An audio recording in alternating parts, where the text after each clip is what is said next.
The inkwell bled, mirroring the crimson seeping from my knuckles. My reflection, trapped in the swirling obsidian puddle, was not that of a man, but of a nightmare. Long, bone-like fingers sprouted from mangled hands, eyes glowed in unnatural amber, and teeth, serrated and wicked, stretched in a feral grin. I wasn't always this thing. It began subtly, a prickle of unease in the moonlight, a hunger that gnawed at my soul more than my belly. Then came the transformation, a night of bone-cracking agony and inhuman shrieks that only the wind heard. In the morning, I awoke with claws and a thirst for darkness that chilled my core.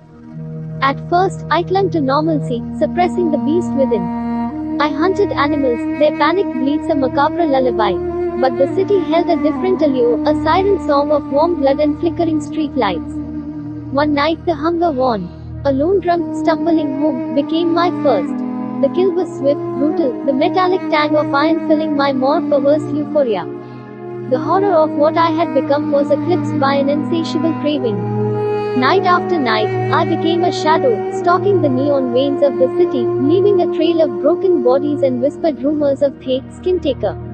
The thrill of the hunt, the raw power of my mutated form, it intoxicated me even as it repulsed me.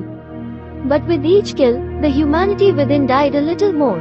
The reflection in the inkwell now wore a mask of glee, its amber eyes devoid of remorse. I was becoming the monster the terrified whispers painted me to be. One night, amidst the symphony of car horns and distant music, the scent hit me.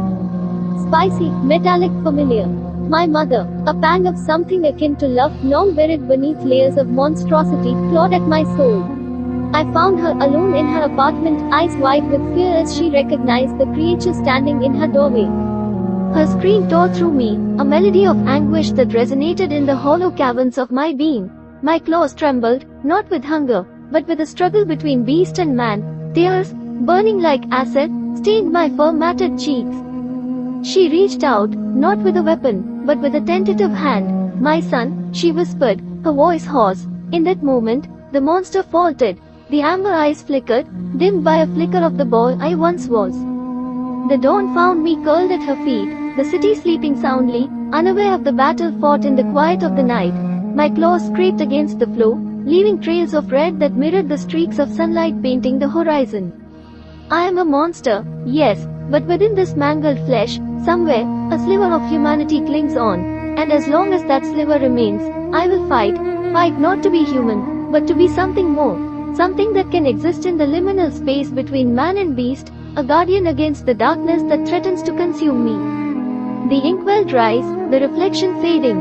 In its place, a single word, scrawled in blood and inked with tears: survivor. It may not be human, but it's the first step towards the dawn, and that is the terrifying, hopeful reality of being a monster.